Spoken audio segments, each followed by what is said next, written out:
Everyone has a phone addiction. It's starting to become very, very serious to the point where a lot of people can't even admit it. And I think these are the people who are in the worst spot. The only way to combat the phone addiction is to first admit it, because those are the people who can be saved.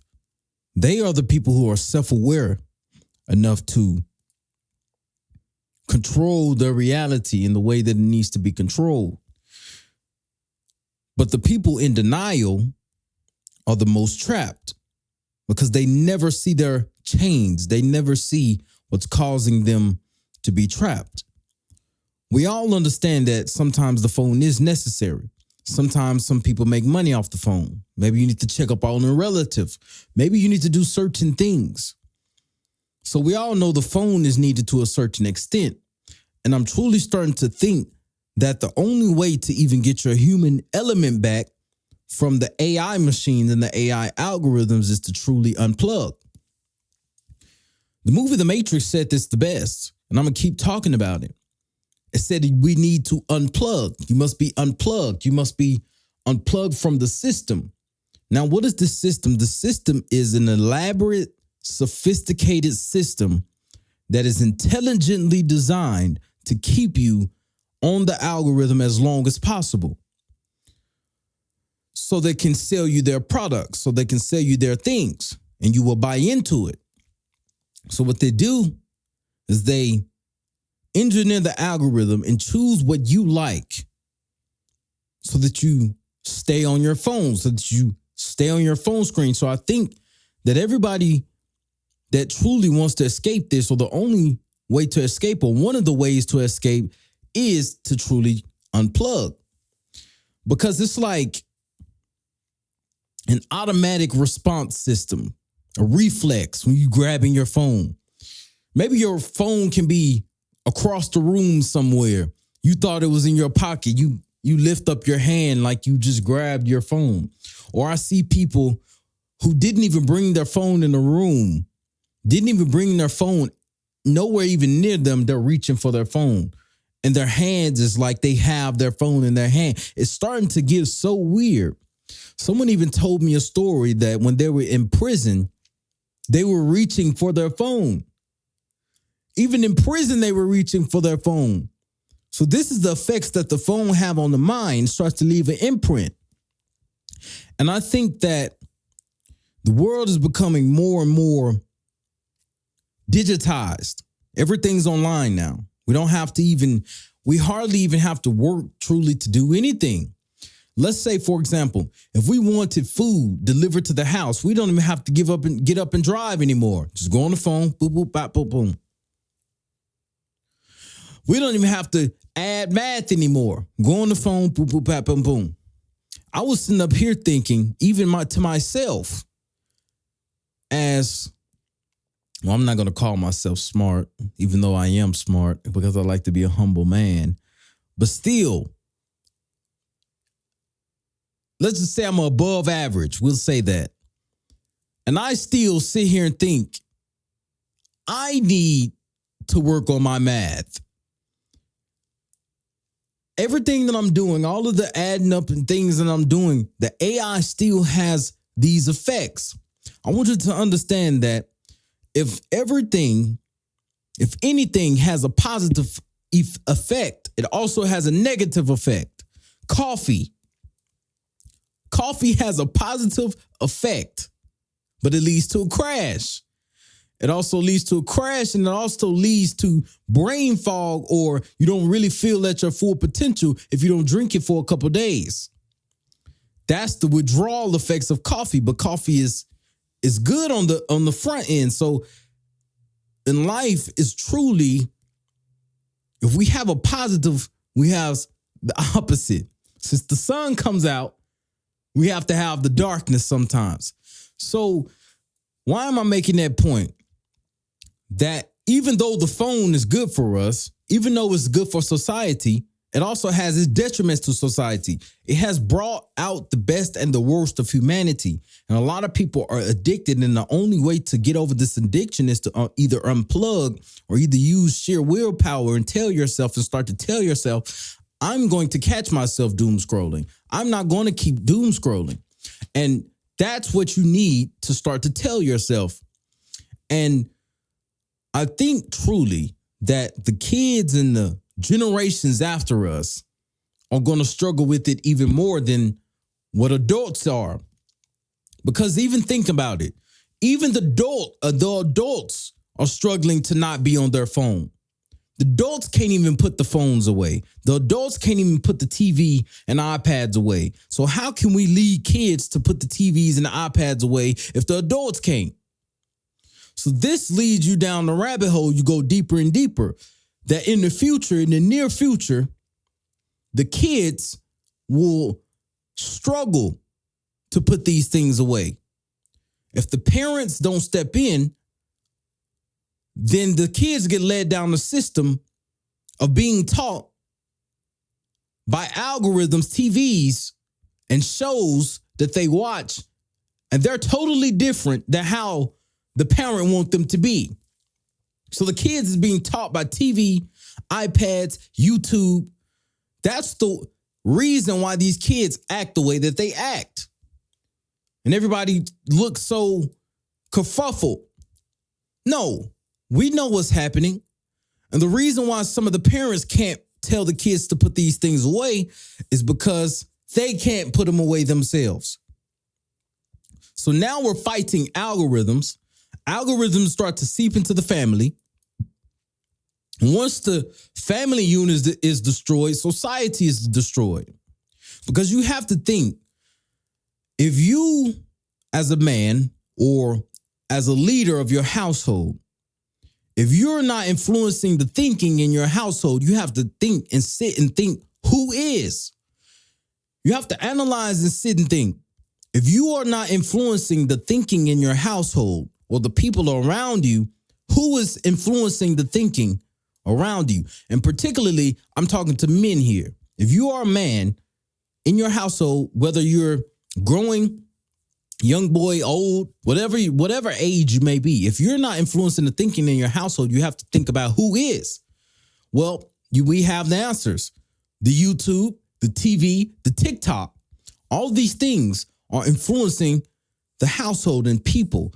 And we know how these machines work through emotional arguments, emotional manipulation. And we know to a certain extent that out of the two genders, one gender is easily more emotionally influenced than the other. So if these emotionally influenced arguments reach a certain gender,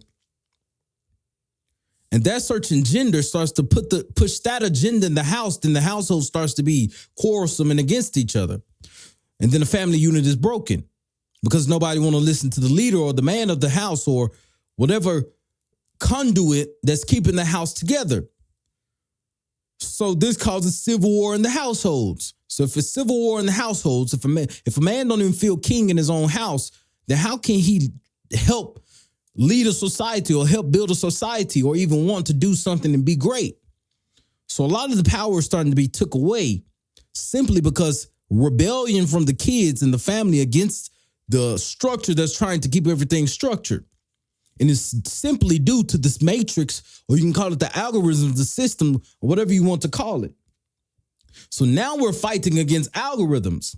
Now we're fighting against AI. Now we're fighting against the phone screens and all these different things. Because if we keep allowing these things to get through, then it gets through to the family unit. We know what happens when it gets to the family unit, then we're destroyed. We're destroyed, right?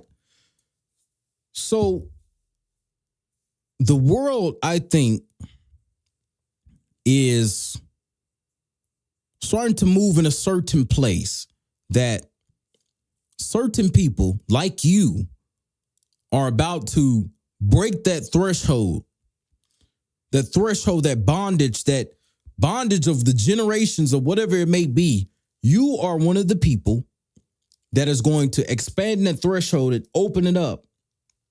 And I think you will create something and do something to free your family from these things. They want people scrolling and addicted. They want people to see these certain messages and these ideas, because I keep seeing this often. I have nothing against women. In fact, my mother is a woman and my sister is a woman. So I have nothing against women. In fact, I love women. Women are beautiful creatures. But this is the point I wanted to make. I see this often when speaking to women.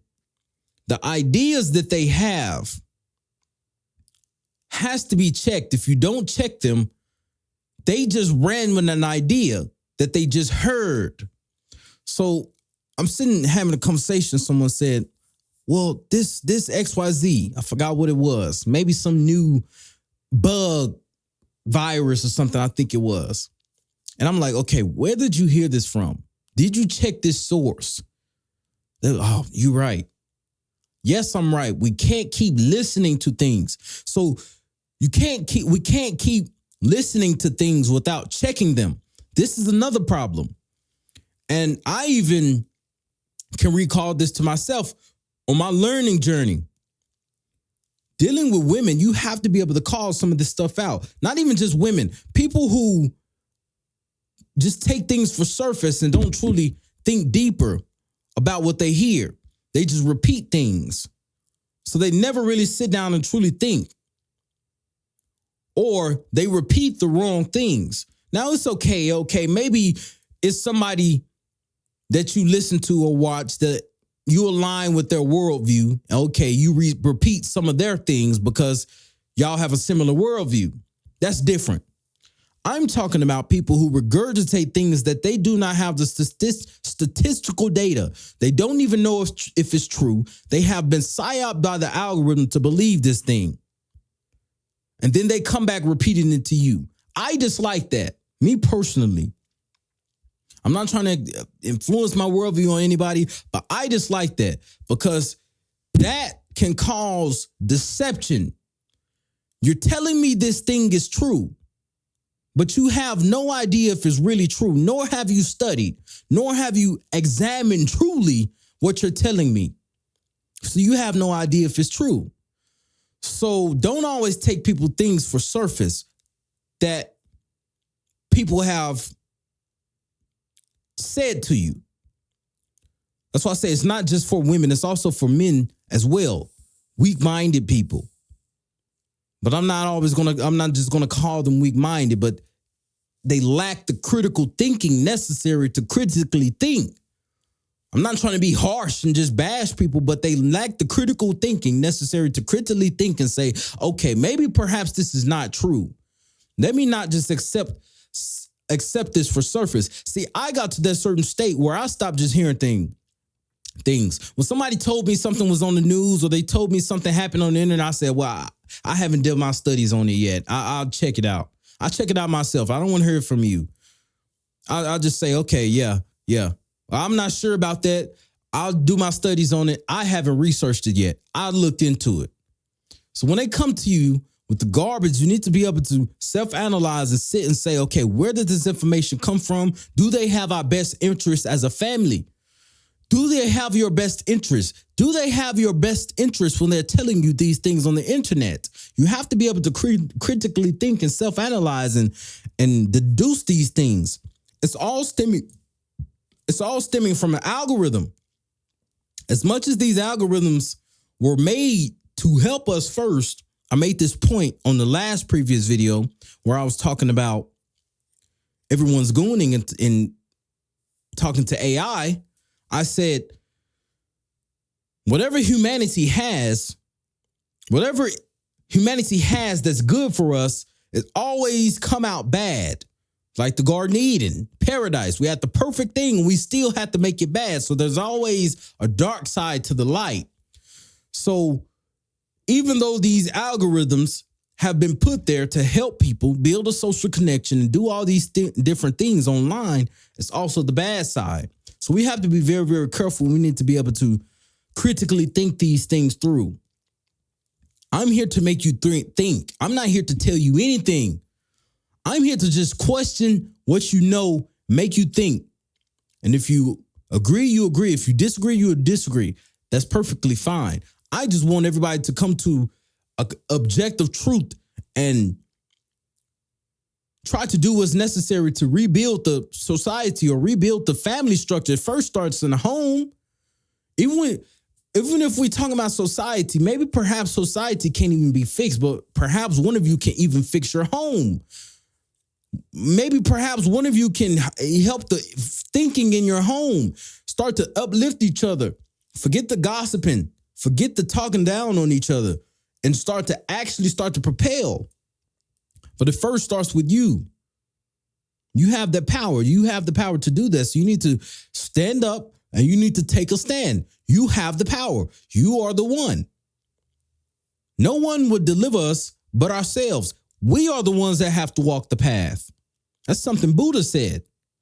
We are the ones that have to walk down the path. Nobody can pick us up and make us walk down that path. You are the one that will walk down that path. And you have an army of people behind you. You have people that is counting on you to do what you need to do. You have a duty. And I know you will fulfill it. So just keep going. But I want to end it right here. I also have the links in the description. It's free. I'm not charging you anything. The free Telegram, just in case YouTube may take me off and strike the channel or whatever the things may be. So those things are there. The Substack and the Preem operations, the free Telegram, the link in the description, just in case YouTube take me off. Just in case I may have to transition to Rumble in the future or whatever it may be. That's why those are there. So join that just in case I have to disappear, right? So that is why everybody has a phone addiction. Now, to break it, you either unplug or you start to shift your apps around or even start to tell yourself, you know what? I don't want to doom scroll anymore. Let me actually work on something. Let me build something. Let me not watch Tung Tung and watch raccoon videos anymore. Let me not watch some funny cat and talking carrots and buff sharks and things anymore. Let me actually stop sending these funny memes to each other. Let's actually start to send some things about disciplines in the DM or send some things about becoming better and trying to escape and help each other. So those are the things you need to start to focus on if you haven't started to focus on them yet. And if you have, good. And if you haven't, you still have a chance. Now, comment, like, subscribe. Thank you for watching. If you watched all the way to the end, it's much appreciated. Signing out.